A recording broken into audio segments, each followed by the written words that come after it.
Merci de nous recevoir chez vous, madame, mademoiselle, monsieur. Bienvenue à votre magazine Le Point, qui reçoit aujourd'hui monsieur Pierre Kachadile Boukassa, ministre plénipotentiaire de deuxième classe. Nous l'avons rappelé de nouveau sur ce plateau, vu l'immensité de la matière que nous avions abordée la dernière fois, une matière importante, profonde, et un domaine quand même spécialisé. Nous n'avons pas tout le jour la possibilité d'avoir des invités de cette hauteur. Ben, voilà pourquoi nous avons voulu nous faire plaisir et vous faire plaisir. Monsieur Pierre Kachadile, vous avez quelque chose à corriger sur ma présentation? Oui, parce que l'autre fois, il faut préciser peut-être mes fonctions aux affaires étrangères. Ah, d'accord. Pris comme ça paraît un peu...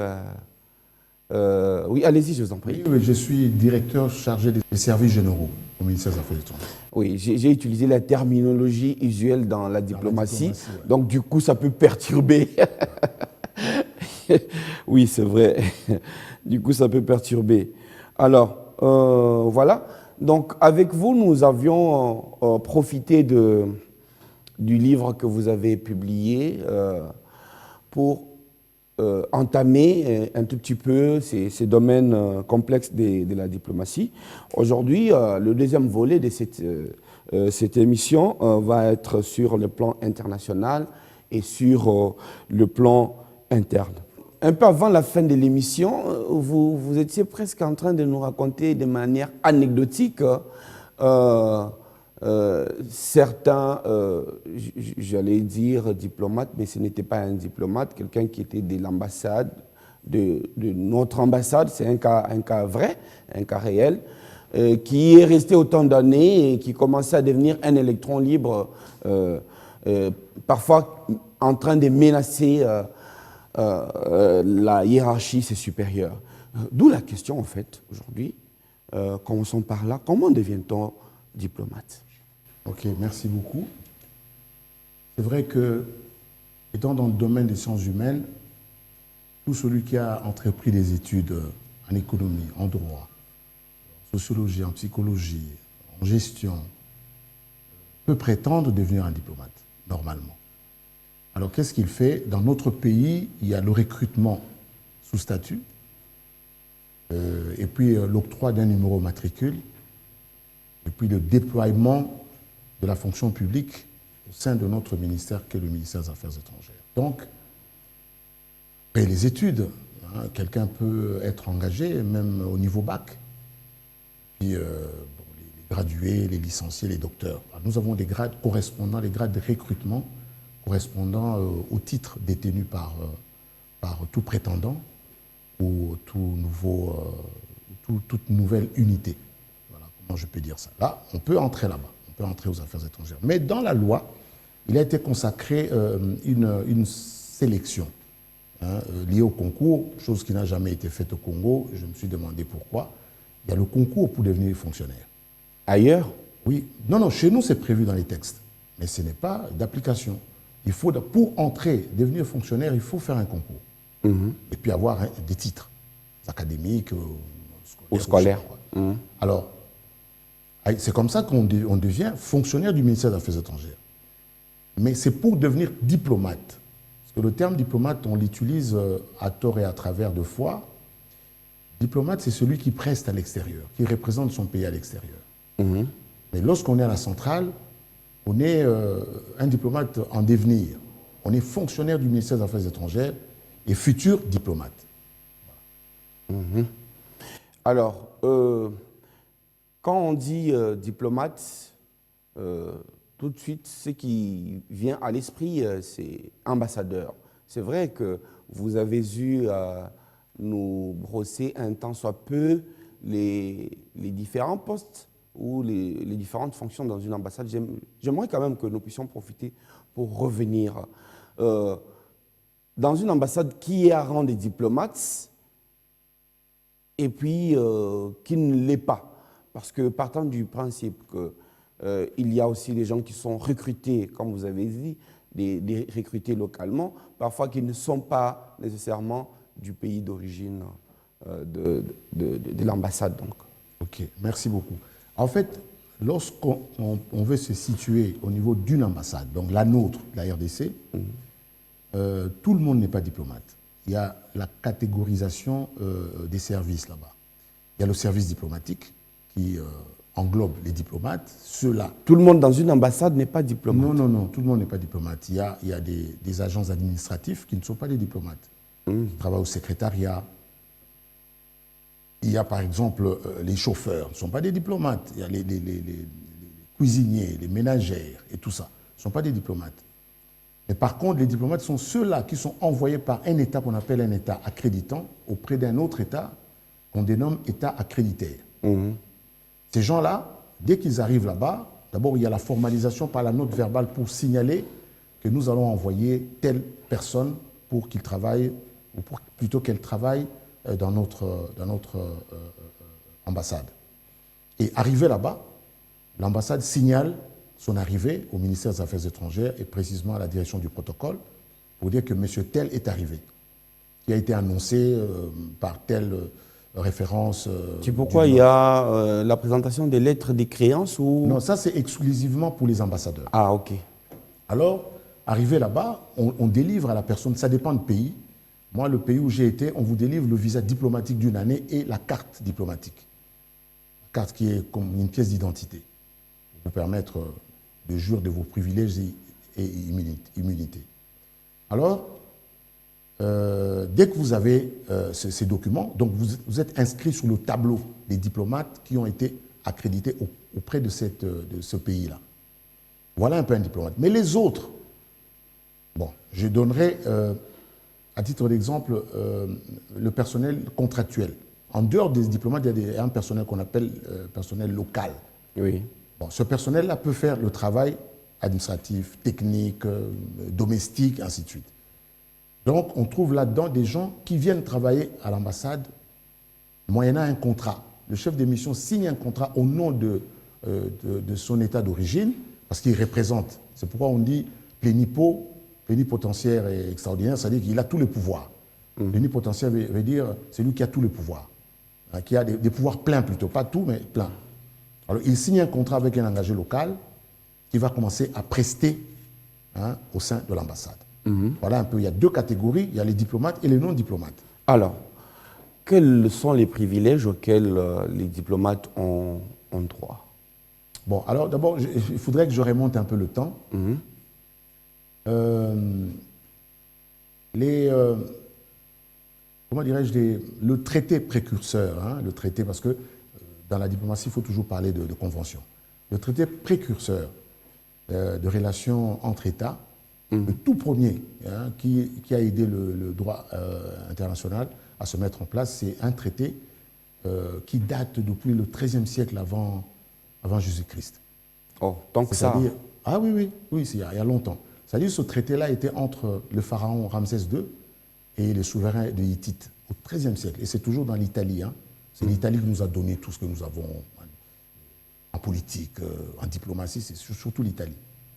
Alors, c'est le tout premier traité.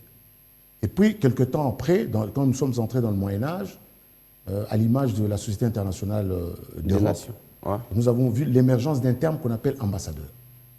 Et là, nous sommes pratiquement au XIVe siècle. Alors, et puis, l'émergence de ce qualificatif nous a fait voir aussi l'apparition des privilèges et immunités que vous m'avez demandé. C'est quoi? C'est parce que lorsque les monarques s'échangeaient des envoyés spéciaux et des émissaires, il fallait que ces gens-là soient en sécurité. C'est comme ça que le pharaon, le pape Grégoire X, il y a une correspondance qui date d'il y a très longtemps. Le pape Grégoire X écrivait à un roi qu'on appelait Charles d'Anjou de Sicile, toujours en Italie. Il lui a écrit une lettre, et dans cette lettre, il lui demandait qu'on puisse consacrer les immunités aux envoyés, les gens qu'un monarque pouvait envoyer comme émissaire auprès de l'autre. Que ces gens-là soient en sécurité. C'est là le début des immunités. Là le début. C'est-à-dire où on doit protéger. Et puis, avec le temps, nous sommes toujours au Moyen-Âge, on a vu l'émergence d'une nécessité de protéger les gens qui se déplacent au nom des États ou des nations. C'est comme ça que les piliers, hein, les piliers de, comment dire, des immunités, les piliers qui ont contribué à l'érection du droit international, et plus tard le droit international, le droit des relations diplomatiques et des droits des relations internationales, on s'est basé sur d'abord les rapports entre monarques. Il y a 3 piliers. Rapports entre monarques, il y avait la guerre et le commerce. Pourquoi je dis ça? Quand on parle de la guerre, on voit l'intention d'une personne ou d'une armée, hein, de battre l'autre armée qui est en face. On s'est rendu compte qu'il y avait beaucoup de sauvagerie. Il fallait maintenant réglementer, par exemple, le droit des captifs. C'est-à-dire que quand on prend... Vous allez remarquer dans les films ou dans les guerres, on ne malmène pas les prisonniers. Les otages. Les otages militaires, on ne les malmène pas. Parce qu'il y a le droit de la guerre qui vient de ce temps-là, qui a consacré les éléments du droit international. Donc, vous attrapez mes soldats, vous ne les malmenez pas. Vous les amenez tout doucement, vous les mettez là-bas, et vous devez même les nourrir. Hein. Ça a été entendu depuis ce temps-là, depuis le Moyen-Âge.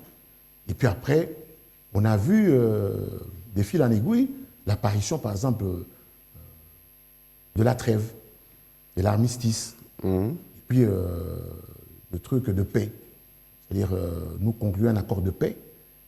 La trêve, c'est quoi? C'est une interruption des hostilités pendant un moment. Puis l'armistice, c'est la fin aussi des hostilités. Et puis, le truc de paix, l'accord de paix, c'est nous reconnaissons chacun qui a gagné la guerre et puis nous mettons fin à cette guerre. Tout ça vient de ces piliers-là. Et il y a toujours un soubassement lié à la protection de l'être humain, lié à la protection de sa personne pour qu'il n'y ait pas de dérapage. Et puis avec le temps, nous avons évolué, et puis même je peux faire un petit retour au XIIe siècle, où les gens qui se déplaçaient pour le commerce, ces gens-là s'établissaient dans des coins d'un pays donné, où ils avaient une organisation peut-être interne. Donc, je donne un exemple. Hein, les Bambala, qui se retrouvent chez les Bassakata. Bon, là, la distance est trop courte. Elle est trop courte, bon, oui. Par exemple, les Bambala qui se retrouvent chez les Mbouza à l'Équateur. Alors, on a pu remarquer, les dirigeants ont pu remarquer que ces gens-là commençaient à avoir de l'épaisseur dans les affaires et tout ça. Et il fallait juger leurs affaires. Ces gens-là avaient d'autres coutumes que les coutumes des autochtones. Oui. Donc il fallait maintenant les organiser. En les organisant, il y avait la notion de magistrat. Des magistrats qui sont de leur coin, qui jugent leurs affaires. Et ce magistrat-là s'appelait des consuls. Vous voyez? Donc tout ça, on a pu assembler tout ça pour qu'on en arrive à la diplomatie qu'on a aujourd'hui. Ça date de longtemps. Voilà. Donc les privilèges, les immunités, c'est quoi? L'immunité et privilège, c'est une dérogation à la loi commune. C'est-à-dire que vous arrivez dans l'État, on dit il est bénéficiaire des immunités, donc vous bénéficiez d'un traitement spécial. Je suis dans un État. C'est un passe-droit ou c'est quoi? Parce qu'il y a un cas que nous avons retenu dans ce pays-ci, c'est celui de l'ambassadeur Ramazani Personam, qui aurait tamponné un enfant en France alors qu'il allait répondre à une invitation de son chef, le maréchal Mobutu. Voilà. Et l'ambassadeur Ramazani n'a pas répondu de cet acte-là. Bon, parce qu'il jouissait des immunités qu'on appelle les immunités de juridiction. C'est-à-dire qu'aucun tribunal n'a compétence de le juger. Aucun tribunal. Mais par contre, la Convention prévoit que le diplomate qui a fauté, qui a commis un crime, ou je ne sais pas quoi, devrait être jugé chez lui, sauf cas de rénonciation de son État. Et c'est ce qui a été fait pour l'ambassadeur Ramazani. La RDC a renoncé. Les Zaïre à l'époque, évidemment. La RDC, plutôt, le Zaïre a renoncé, on appelle la rénonciation du fait de l'État accréditaire et l'État accréditant. Parce que notre pays l'avait accrédité là-bas. Nous avons renoncé, c'est pourquoi il était obligé de rentrer en France pour être jugé. Mais ça, on n'y était pas forcé. On pouvait refuser, on pouvait dire, bon, on va le juger ici, il va faire si prison il y a ici. Donc il jouissait des immunités qu'on appelle les immunités des juridictions. Voilà. Alors, vous avez dit au départ, c'était la diplomatie, c'est un peu les relations entre monarques, entre chefs. Oui. Aujourd'hui, c'est entre États. Oui. Je prends les cas que nous vivons actuellement entre la Chine et les États-Unis. On remarque que lorsque les relations vont se gâter ou veulent se gâter entre deux États, on rappelle un ambassadeur. On ne comprend pas très bien la subtilité de tout, de cet acte. En fait, on l'appelle pour qu'il vienne donner des informations qu'on appelle des informations licites en droit des relations diplomatiques à son État. En fait, le rappel est aussi une manière de bouder l'autre. C'est-à-dire que je voudrais exprimer mon mécontentement, je rappelle mon ambassadeur. Et puis c'est un geste qui dérange les relations interétatiques. C'est prévu comme ça. Et vous allez convenir avec moi que quand vous rappelez votre ambassadeur pour rien, pour effaroucher l'autre, l'autre peut aussi rappeler aussi le sien. C'est ce qu'on appelle la réciprocité, le maître mot dans la diplomatie. Donc, vous rappelez votre agent. Je trouve que vous le faites pour m'embêter, je peux aussi rappeler le mien. Et là, ça veut dire que c'est l'escalade dans la rupture des relations? Non, là, on n'a pas encore atteint ce stade-là. Là, il n'y a pas de rupture. Parce que lorsque vous rappelez votre ambassadeur ou vos ambassadeurs, ben, les autres qui viennent après lui prennent le relais, en fait. C'est une petite hypocrisie. Ce n'est que l'ambassadeur, là? Ce n'est que l'ambassadeur. L'autre, le ministre Pénipeau ou le premier conseiller, va faire le chargé d'affaires. Donc les relations ne sont pas rompues. Les relations sont là. Et là, on revient dans votre livre, l'intérim d'un ambassadeur. Voilà. OK. Mais il y a un cas au Tchad où le Tchad a carrément décidé de, je ne sais pas si ça s'est dit, renvoyer les ambassadeurs. C'est pratiquement toute la représentation diplomatique du Qatar. Ça, c'est de l'actualité. C'est de l'actualité. Toute la représentation diplomatique du Qatar, justement, pour un fait lié, on peut dire, aussi quelque part aux immunités. Selon le Tchad, le Qatar est en train de s'émêler des questions de politique interne et de soutenir des factions contre le pouvoir établi. Oui, bon, là, je l'ai brossé une fois dans un de mes livres. Vous savez, cette notion d'ingérence dans les affaires d'un État, cette notion est trop développée en Afrique subsaharienne. C'est-à-dire que, étant donné la petitesse ou l'exiguïté de notre capacité à être démocratique, entre guillemets, les États subsahariens, nous réfugions souvent derrière cette notion de truc. Bon, on peut se poser la question. Où commence l'ingérence, où est-ce qu'elle se termine? Mais dans la politique interne, on ne peut pas prendre la même position, soutenir les partis politiques, ainsi de suite. Non, c'est discutable. J'ai bien précisé. Dans nos États, nous, on se cache derrière cette notion, mais inversons. Lorsque les diplomates des États africains vont en Europe ou en Occident, on ne leur interdit rien. Ils peuvent voir qui ils veulent. Oui, ils peuvent voir tous les chefs, les leaders politiques rencontrés. Et partout. Pourquoi on ne les expulse pas? Oui, il y a un problème. Alors c'est pourquoi je dis, où commence simplement, là où c'est mauvais, lorsque les diplomates d'un autre État veulent changer le régime en place d'un autre. Là, c'est mauvais. Là, c'est une immixtion alors dangereuse. Où vous venez chez moi, je vous ai bien accueilli comme diplomate, vous jouissez des immunités et privilèges, vous venez chez moi, vous voulez qu'on change l'ordre établi. Là, c'est mauvais. Là, on pourrait comprendre le Tchad si c'était le cas. De comprendre que le Tchad s'énerve et en arrive jusqu'au-là. Parce que lorsque vous chassez tous les diplomates, il n'y a pas encore rupture des relations diplomatiques. Toujours pas. Ah bon? Ah non. La rupture, elle est prononcée.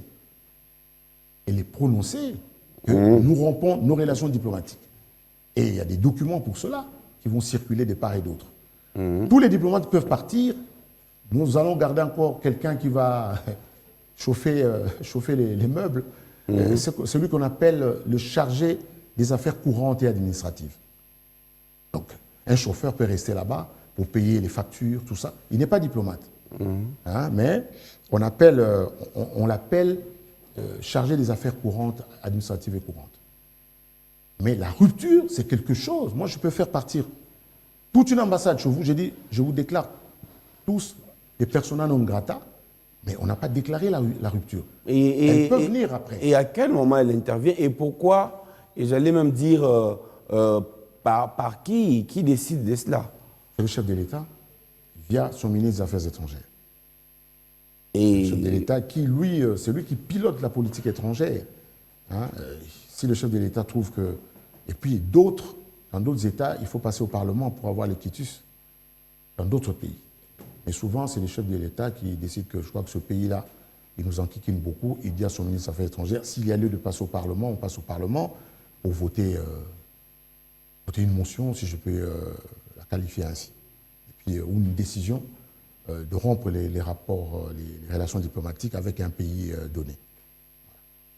Pour revenir aux immunités, est-ce que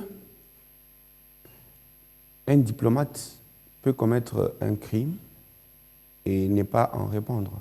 Non, il va en répondre chez lui, pas dans le pays d'accréditation. Il va en répondre chez lui, sauf rénonciation. Sauf si son État renonce aux immunités. Les immunités viennent de quoi aussi? Les immunités viennent des lettres de créance que les chefs d'État donnent aux plénipôts, c'est-à-dire aux ambassadeurs. Les lettres de créance veulent dire les lettres de confiance, en fait. Créance veut dire, quelque part, les lettres de confiance. Lorsque je vais envoyer, moi je suis chef de l'État, je vais envoyer un diplomate dans un autre pays pour représenter mon État et me représenter moi-même, je lui donne ce qu'on appelle les lettres de créance. Dès qu'il remet ces lettres à mon homologue de l'État d'accueil, il y a ouverture, en fait, des immunités, des privilèges, par le fait de l'acceptation de ces lettres par le chef de l'État accrédité. Vous voyez? Donc, je suis un homme protégé. Tout ce que je fais est protégé. Nous allons maintenant aborder le volet, le plan interne du deuxième volet de cette émission. Je vous ai dit que le numéro précédent, on pouvait être considéré comme le premier volet. Celui-ci, c'est le deuxième. Alors, au plan interne, on a évoqué ici le cas tout à l'heure des immunités. Mais ces immunités ne donnent pas les fonctionnements. Par exemple, aux diplomates, l'État accréditaire ne leur donne pas de substances. C'est l'État accrédité qui leur donne. Comment est-ce que les ambassades survivent ou fonctionnent? Est-ce qu'elles font des recettes? Comment ça se passe? Oui, merci beaucoup, monsieur le journaliste. En fait, l'ambassade est une transposition d'un État dans un autre. C'est-à-dire, lorsqu'on dit ambassade, à l'époque, on parlait même d'une notion qui a perdu son sens, l'extraterritorialité. C'est-à-dire que mon pays quitte là où il est, il se déplace, il va dans un autre pays. Vous voyez? Alors, la diplomatie est consacrée par le prestige des États. La diplomatie n'est pas un domaine de misère, non. À ce moment-là, il faudrait revoir, redéfinir qu'est-ce que la diplomatie. Lorsque j'envoie mes gens dans un autre pays, je dois assurer leur survie ou leur vie là-bas. Donc, on envoie des fonds de roulement ou ce qu'on appelle frais de fonctionnement pour faire fonctionner une ambassade. Et on y envoie des salaires pour payer ces gens-là. Dans ces salaires-là, c'est pour qu'ils vivent avec décence, hein, qu'ils vivent très bien, correctement. Et puis là-dedans, il y a la concurrence. Les ambassades, c'est concurrence, hein, même si on ne veut pas le dire. On remarque le niveau de vie et le standing des diplomates à partir de ce qu'ils ont comme rémunération. Et de là, on qualifie certains diplomates comme ressortissants des pays puissants ou pays faibles. Donc l'État accréditaire, et plutôt accréditant, doit subvenir aux besoins quotidiens de ces diplomates et d'une manière correcte pour ne pas essuyer la honte des autres États. Et je parlais des recettes. Bien sûr, comme il y a transposition d'un État dans un autre, on confère à l'élément transposé tous les attributs d'un État, notamment en matière, par exemple, en matière d'état civil, de la délivrance des documents d'état civil. Une ambassade produit des recettes, qu'on appelle les recettes de la chancellerie. Donc, une ambassade vend des passeports au nom de son État. Une ambassade délivre les papiers d'état civil, les actes de naissance, proroge les documents, délivre tous les documents possibles qu'on délivre dans son État d'origine. Vous voyez? Donc, et ça procure de l'argent. Cet argent-là, normalement, devrait être retourné à la centrale, donc au pays d'origine. Et là-bas, l'État en fait, les trésors en fait ce qui est prévu dans le budget. Mais qu'est-ce qui se passe lorsque ces choses-là ne marchent pas? Je ne veux pas aller vite. Oui, justement, pour les cas de la RDC, on a bien l'impression que déjà, il y a beaucoup de soucis. Le pays n'est pas suffisamment représenté à travers le monde. D'ailleurs, j'allais vous poser la question. Je vais y revenir tout à l'heure. Mais on a vu bien des cas où les diplomates congolais sont clochardisés totalement. Et ça fait une honte terrible. Oui, moi, j'ai un peu mal. J'ai un peu mal de parler de ça parce que je suis diplomate de carrière. C'est vrai, c'est un plaidoyer que je vais faire ici. Puisqu'il n'y a plus de secret. On va dire non, mais il n'y a plus de secret parce que lorsqu'on déguerpille les diplomates, dans presque tous les pays, là, nous allons toucher le fond. C'est au vu et au su de tout le monde. Et comment nous-mêmes, nous ne pouvons pas en parler et dire qu'il y a le droit de réserve? Non, ça ne va pas. Ça, c'est un plaidoyer, je m'adresse à la haute hiérarchie, au-delà des efforts que fournit la ministre d'État, Marie Toumbanzeza. Elle déploie des efforts, mais elle est limitée dans la mesure où ce n'est pas elle qui gère l'argent de la République. Elle a beau écrire des lettres, elle a beau faire des mémos, elle a beau intervenir au Conseil des ministres, mais s'il n'y a pas un suivi, nous allons toujours tourner en rond. À l'heure où nous parlons, beaucoup de nos ambassades passent des moments les plus difficiles. Mais ce qui est grave aussi, au moment où nous avons des problèmes de loyer, nous devons payer les loyers pour la chancellerie ou la résidence du chef de mission et pour les diplomates. Il y a certains de nos compatriotes, eux, qui vendent les immeubles. Ils vendent au su et au vu de tout le monde, on ne leur fait rien du tout. Ils vendent des immeubles et nous devenons locataires, nous tombons dans un travers. Or, si nous avions nos bâtiments, bon, le mal serait moindre. Mais vous vendez et nous tombons dans le travers, nous devenons locataires et on nous chasse et on fait ceci. Voilà une matière que l'IGF, à laquelle l'IGF doit s'intéresser. La vente des immeubles de l'État à l'extérieur. Il y en a qui sont passés maîtres dans cet art-là, l'art de vendre les immeubles. Mais la plupart du temps, c'est l'État qui ne sait plus honorer ses obligations foncières à l'étranger et du coup, les bâtiments sont saisis ou quelque chose comme ça. Non. Les bâtiments jouissent aussi des immunités. Ah bon? Ah oui. Ce sont pas des... Autant les personnes qui travaillent dans ces bâtiments jouissent des immunités, les bâtiments aussi. Même si nous sommes en guerre, l'État accréditaire n'a pas le droit de rentrer dans ma parcelle, dans une ambassade. C'est protégé par les immunités. Les ambassades ne payent pas des taxes. Ah bon? Ah non. Alors, il y a la réciprocité. On ne le fait pas pour rien. Si mon ambassade est traitée de cette façon-là, la vôtre aussi chez moi est traitée de la même façon. C'est la réciprocité. les locaux jouissent des immunités. Alors, comment se fait-il qu'un bien de l'État peut se retrouver vendu par un particulier? Mais le bien est vendu par un ambassadeur on l'appelle ambassadeur plénipotentiaire. C'est-à-dire on présume qu'il a le pouvoir de le faire. Alors que, c'est vrai, il a le pouvoir sur le papier, mais il doit avoir le quitus de la centrale, donc de son pays. On ne le fait pas parce qu'on en a envie. On doit le faire parce qu'il y a un besoin accru. Je donne un exemple, un bâtiment qui va s'écrouler. Hein, il va s'écrouler, on a fait l'expertise, on a trouvé que ce bâtiment, dans 5-10 ans, va s'écrouler. On préfère vendre le bâtiment et de le perdre. Ou bien, nous voulons réduire nos relations avec un État. Nous avons trop de biens là-bas. Pour pallier à une carence quelque part, on vend un bâtiment pour payer, par exemple, certaines dettes, les dettes liées à l'utilisation d'un personnel que l'on devait payer en respectant le droit du travail de l'État accrédité. On dit on va vendre le bien. Mais la vente que je condamne, c'est l'initiative personnelle des chefs de mission qui vendent et qui bouffent cet argent. Oui. Donc, c'est comme s'il a vendu un bien. Il y a des cas avérés. Ah bah oui, il y en a. Depuis 1960, il y en a. Ah oui, Il y en a. Donc, je peux vous citer quelques cas. Oui. Sans citer les noms des gens qui ont vendu, qui se sont sucrés.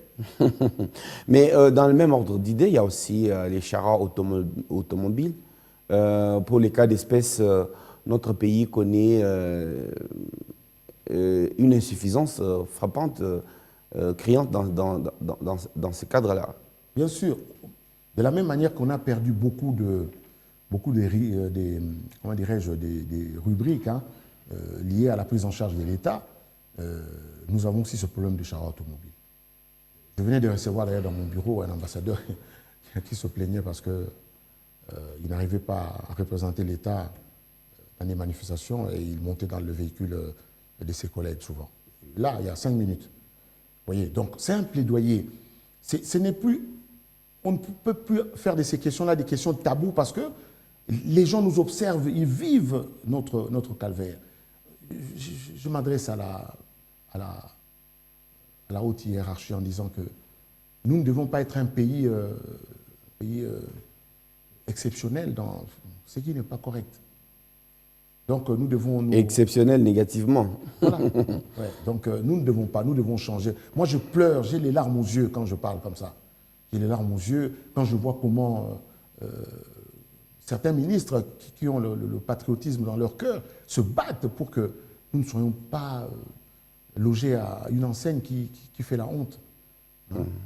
Mais il y a aussi un sérieux problème d'effectifs dans nos ambassades, celles de la RDC à l'étranger. Il y a beaucoup de gens, on se demande bien ce qu'ils font. Oui, monsieur le journaliste, c'est encore triste. C'est-à-dire que nous, dans notre circulaire 004 qui fait office de canevas pour la gestion des diplomates, il est écrit 4 ans à l'extérieur pour 2 ans à la centrale pour prétendre à une autre affectation ailleurs. Mais il y a des gens, c'est à cause de la crise multisectorielle chez nous, depuis pratiquement le départ du maréchal Mobutu. Il y a des gens qui ont fait 30, 15, 20, 25, 30 ans dans une ambassade. Et ils ont développé des tendances bizarres d'appropriation d'un organe de l'État. Ils commencent à croire que l'ambassade ou le consulat, c'est à eux. Alors, ils rentrent en rébellion par rapport à leurs chefs qui sont à la centrale. Ils se comportent bizarrement.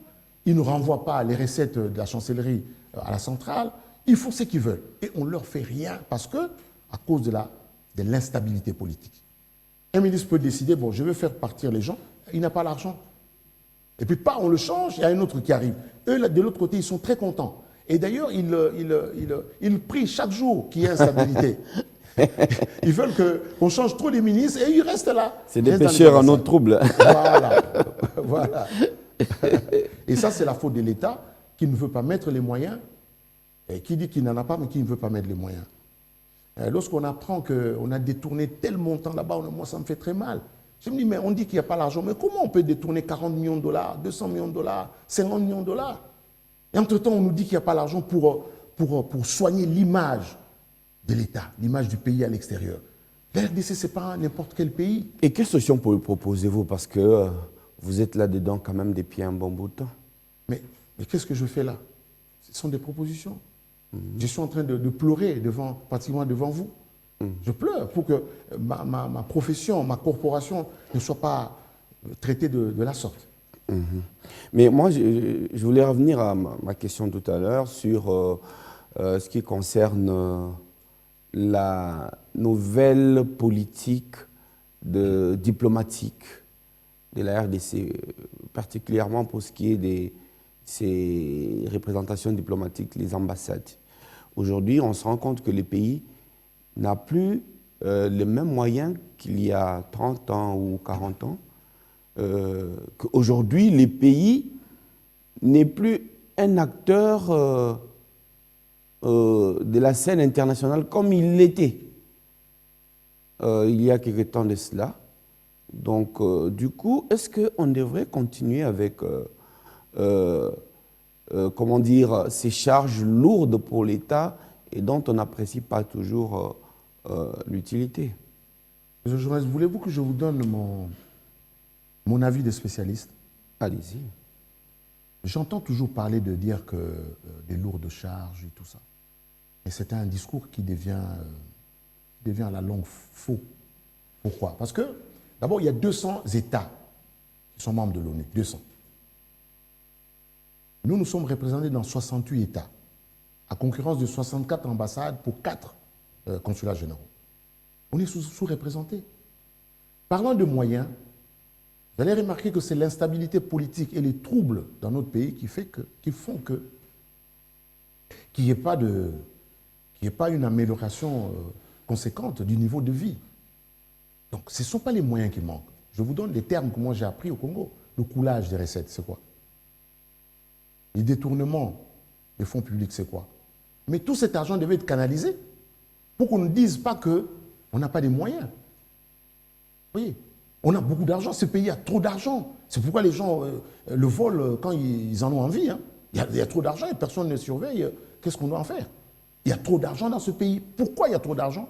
Parce que nous avons des choses que les autres nous envient. Les autres nous envient. Nous avons trop de minerais stratégiques qui coûtent extrêmement cher sur le marché des bourses en Europe. Hein. La RDC a des réserves en minerais qui dépassent des réserves de tout le monde. C'est pourquoi on nous appelle scandale géologique. Hein? Par exemple, toutes les batteries, des téléphones, des voitures, nous avons 70% des réserves mondiales. Vous vous rendez compte? Nous avons des choses incroyables dans ce pays. Le fuselage d'avions, parce que le coltan, plutôt le cobalt, nous avons des réserves plus que tout le monde dans le monde. Nous avons ce que les autres n'ont pas. Nous avons des réserves d'eau incroyables. Nous avons un soleil. Douce. Mais alors comment on peut être pauvre si ce n'est pas à cause des hommes? Nous, on ne peut pas être pauvre. Ce pays ne peut pas être pauvre. Mais à vous entendre parler, bon, évidemment, vous êtes diplomate des carrières, mais est-ce que s'occuper de la diplomatie est une urgence? Oui, c'est une urgence parce que nous ne pouvons pas vivre en autarcie. Mais pour être riche, il faut collaborer avec des gens. En fait, la diplomatie sont des contacts. Comment voulez-vous être riche si vous n'êtes pas en contact avec les autres États? Parce que vous allez produire chez vous et qui va acheter? Nous avons une monnaie qui s'appelle le franc congolais. Ce n'est pas une devise. Hein? Donc nous devons vendre ce que nous avons ailleurs à ceux-là qui détiennent de devises lourdes. Et nous allons renflouer notre banque centrale pour amener à ce que notre monnaie locale puisse avoir maintenant de la valeur. Sans diplomatie, vous ne pouvez pas faire ça. Vous ne pouvez pas. Vous allez vivre comment? Comme au village ou quoi? Maintenant, nous sommes dans les challenges où les gens doivent vendre et ceux qui en ont plus, qui ont des choses stratégiques, vendent à ceux-là qui en ont besoin et nous en avons. Et si nous vendons bien et que l'argent, les recettes de ces ventes-là sont bien canalisées, et nous devenons riches. Parce que si vous ne voulez pas de diplomatie, alors n'allez pas jouer au football. Hein. C'est de la diplomatie sportive. Hein. Ah bon? Ah oui. Parce qu'il y a des échanges. Quand nos équipes arrivent là-bas, ils ont un statut particulier, même s'il est éphémère. Eh bien, quelque part, ce statut-là, quand on fout bien, ce sont des échanges. Hein. C'est de la diplomatie. Parce que quand les équipes arrivent, nos ambassades sont mises en mouvement pour s'occuper d'eux. Et les États, aussi les États d'accueil, font la même chose. Et les ambassades doivent surveiller si nos joueurs sont bien traités. C'est de la diplomatie. Lorsque nos boxeurs vont prester là-bas à l'extérieur, hein, nos ambassades doivent se rendre compte que nos boxeurs sont bien traités par l'État, l'autre État, qui est notre État correspondant en diplomatie. Ah non, sans diplomatie, il n'y a pas d'État. Il n'y a pas d'État. Et même les Coréens qui vivent en autarcie ont des ambassades dans d'autres pays. Même ceux qui vivent en autarcie.